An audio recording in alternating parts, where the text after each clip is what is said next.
Hello दोस्तों, आज की वीडियो में हम दीपिका पादुकोण के काली सच्चाई के बारे में बताने वाले हैं, जिसको सुनकर आप चौंक जाएंगे। क्या दीपिका पादुकोण ऐसी भी हो सकती है जिसके बारे में हम कल्पना भी नहीं कर सकते? और जानेंगे उनके बॉयफ्रेंड के बारे में, क्रिकेटर से लेकर बॉलीवुड स्टार के बीच में किन किन के साथ रहे उनके अफेयर, और बताएंगे दीपिका से जुड़े और भी फैक्ट। आप बने रहिए हमारे साथ। दोस्तों, दीपिका का जन्म 5 जनवरी 1986 को डेनमार्क के कोपेनहेगन में हुआ। वो बेंगलुरु के माउंट कार्मेल कॉलेज में स्टडी कर चुकी है। जाति से कोंकणी ब्राह्मण है। दीपिका के पिता का नाम प्रकाश पादुकोण है, जो कि इंटरनेशनल लेवल पर भारतीय बैडमिंटन खिलाड़ी रह चुके हैं। और मां का नाम उज्ज्वला पादुकोण ने, जो कि एक ट्रैवल एजेंट है। दीपिका के छोटी बहन है जो एक गोल्फर है। दीपिका की शुरुआत पढ़ाई बेंगलुरु से हुई थी। 10th क्लास के बाद दीपिका ने ग्रेजुएशन करने के लिए ओपन यूनिवर्सिटी में एडमिशन लिया, लेकिन उसी दौरान उसे मॉडलिंग के ऑफर आने लगे और दीपिका ने अपनी पढ़ाई बीच में छोड़ दी। दीपिका ने बचपन में बैडमिंटन की शौकीन थी और इंटर कॉलेज में भी स्टेट लेवल पर काफी बैडमिंटन खेल चुकी हैं। लेकिन कॉलेज आते जाते दीपिका का रुझान मॉडलिंग की तरफ होने लगा। मॉडलिंग के साथ दीपिका ने कई टीवी एड में भी काम किया था। साल 2005 में दीपिका ने मॉडल ऑफ द ईयर का खिताब जीता था और तभी दीपिका पर नजर पड़ी किंगफिशर कंपनी के मालिक विजय माल्या की। विजय माल्या ने दीपिका को अपनी कंपनी के कैलेंडर के लिए अप्रोच किया और साल 2006 में दीपिका किंगफिशर कंपनी की कैलेंडर गर्ल बन गई। इसी दौरान विजय माल्या और दीपिका के बीच नजदीकियां बढ़ी, क्योंकि उस समय काफी चर्चाएं हुई थी कि माल्या वो कैलेंडर गर्ल को कंपनी के लिए नहीं बल्कि अपने लिए ढूंढ कर लाता है और उसके साथ अय्याशी करता है। दोस्तों, यह विजय माल्या की नजदीकियों के फायदा से ही 2006 में दीपिका किंगफिशर के कैलेंडर पर नजर आई और साल 2006 में ही दीपिका को अपनी पहली ऐश्वर्या मिल गई, जो कि एक कन्नड़ मूवी थी। इसके बाद साल 2007 में विजय माल्या की मेहरबानी से ही बॉलीवुड में डेब्यू हो गया। फिल्म का नाम था ओम शांति ओम। पहली फिल्म बड़े लेवल पर सुपरहिट साबित हुई, तो दीपिका ने विजय माल्या को छोड़कर निहार पांड्या से दोस्ती करनी शुरू कर दी। धीरे धीरे निहार और दीपिका एक दूसरे को डेट करने लगे। निहार मुंबई बेस्ड मॉडल है और दीपिका के साथ ही मॉडलिंग भी करता था। हालांकि इन दोनों का रिश्ता ज्यादा लंबा नहीं चला और जल्दी टूट गया। दीपिका की पहली हिंदी फिल्म हिट हुई तो दीपिका रातों रात स्टार बन गई। इसके बाद दीपिका ने और कई बड़े बजट की फिल्मों में काम किया, जैसे बचना ए हसीनो, Chandni Chowk to China, love आजकल और हाउसफुल। दीपिका का निहार के अफेयर के बाद अगला नाम आया था धोनी का, जो कि भारतीय क्रिकेट के पूर्व कप्तान हैं। MS धोनी और दीपिका का अफेयर की खबरें मीडिया में चल ही रही थीं।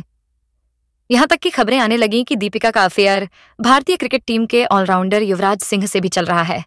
कुछ रिपोर्ट के आधार पर यह भी कहा जाता है कि दीपिका धोनी और युवराज दोनों को ही एक ही समय पर एक साथ डेट कर रही थी, और यही वजह रही कि धोनी और युवराज से की न सिर्फ दोस्त टूटी, बल्कि धोनी ने जानबूझकर युवराज सिंह का करियर अपने समय से 5 साल पहले ही खत्म कर दिया।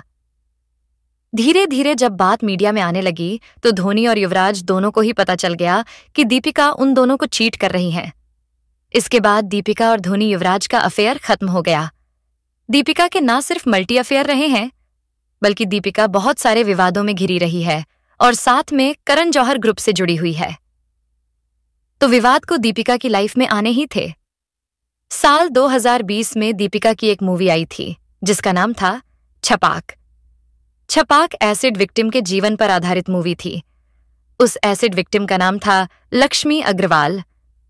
लक्ष्मी अग्रवाल जी के जज्बों को सलाम। दोस्तों, फिल्म बनाने से पहले कहा गया था कि लक्ष्मी से फिल्म बनाने की परमिशन ले ली गई है और कहानी के बदले में लक्ष्मी को 13 लाख रुपए दे दिए गए हैं। इसके बाद जब लक्ष्मी जी को इस बात की खबर हुई तो उन्होंने इन सभी बातों को नकार दिया। लक्ष्मी ने कहा कि उसे इसके फिल्म मेकर या फिर दीपिका की तरफ से एक भी रुपया नहीं मिला है और न ही उसे किसी भी तरह से कांटेक्ट किया गया है। बाद में यह मामला कोर्ट में गया था और लक्ष्मी ने फिल्म के रिलीज पर रोक लगाने के लिए मांग भी की थी। लेकिन गरीब और अमीर की लड़ाई में हमारे देश में हमेशा अमीर ही जीतता है और कोर्ट ने लक्ष्मी की याचिका पर कोई सुनवाई नहीं की और फिल्म की रिलीज पर रोक लगाने से इनकार कर दिया। हालांकि बाद में यह सुनने को भी आया कि मेकर्स ने कुछ लाख रुपए लक्ष्मी को दे दिए। हैंड फिल्म छपाक जब रिलीज होने वाली थी तब दिल्ली के जेएनयू यानी कि जवाहरलाल नेहरू यूनिवर्सिटी में काफी हिंसा हो रही थी और वहां पर देश विरोधी नारे लगाए जा रहे थे कि अचानक दीपिका ने फिल्म के प्रचार के लिए जेएनयू पहुंच गई और जेएनयू की हिंसा पर अपना समर्थन दिया। इस घटना ने उस समय मीडिया में काफी ज्यादा कवरेज बटोरी थी और उस घटना से दीपिका के कुछ फैंस उनसे नाराज हो गए थे। लेकिन बाद में उसकी वजह सामने आई कि दीपिका का जेएनयू में अचानक जाना कोई इत्तेफाक नहीं था, बल्कि यह एक सोची समझी साजिश थी। सोशल मीडिया रिपोर्ट्स अनुसार दीपिका को जेएनयू में जाने के लिए 6 करोड़ रुपए की बड़ी रकम अदा की गई। दीपिका का काम बस इतना था कि दीपिका को जेएनयू में जाकर 1 से 2 घंटे बिताने हैं स्टूडेंट्स के साथ और जेएनयू के स्टूडेंट्स का समर्थन करना है शायर। खैर, सच्चाई क्या है इसके बारे में कोई खबर नहीं है। दीपिका के करियर की बात की जाए तो दीपिका ने हमेशा अपने पूरे करियर में बड़े बजट की फिल्मों में ही काम किया है। न दीपिका बहुत ज्यादा बड़ी एक्ट्रेसेस है, न बहुत ज्यादा खूबसूरत है। एक एवरेज एक्ट्रेस को हमेशा बड़े बजट की फिल्में क्यों दी जाती है, ये आप खुद सोच सकते हैं। दीपिका का धोनी और युवराज के अफेयर के बाद नंबर आया मुजम्मिल इब्राहिम का। मुजम्मिल एक मॉडल और एक्टर है। दोनों का अफेयर भी, हालांकि बहुत ही कम समय के लिए था, लेकिन इन दोनों का अफेयर ने काफी सुर्खियां बटोरी थीं। जिसके बाद दीपिका का अफेयर चला विजय माल्या के बेटे सिद्धार्थ माल्या के साथ, जहां किसी समय पर दीपिका सिद्धार्थ माल्या के पिता विजय माल्या के साथ में एंजॉय करती थी, बल्कि विजय माल्या की वजह से ही उसे फिल्मों में एंट्री मिली थी। वहीं साल 2010 में दीपिका ने विजय माल्या के बेटे से भी अफेयर करने में देर नहीं लगाई। बाप बेटे के साथ तो फिल्में तो कई एक्ट्रेसेस ने की है, लेकिन एक्ट्रेस बाप बेटे की गर्लफ्रेंड रही ऐसी पहली एक्ट्रेस है। सिद्धार्थ माल्या के अफेयर के समय सिद्धार्थ के साथ में आईपीएल मैचों में ओपन लिप लॉक करते हुए उस समय दिख जाया करती थी।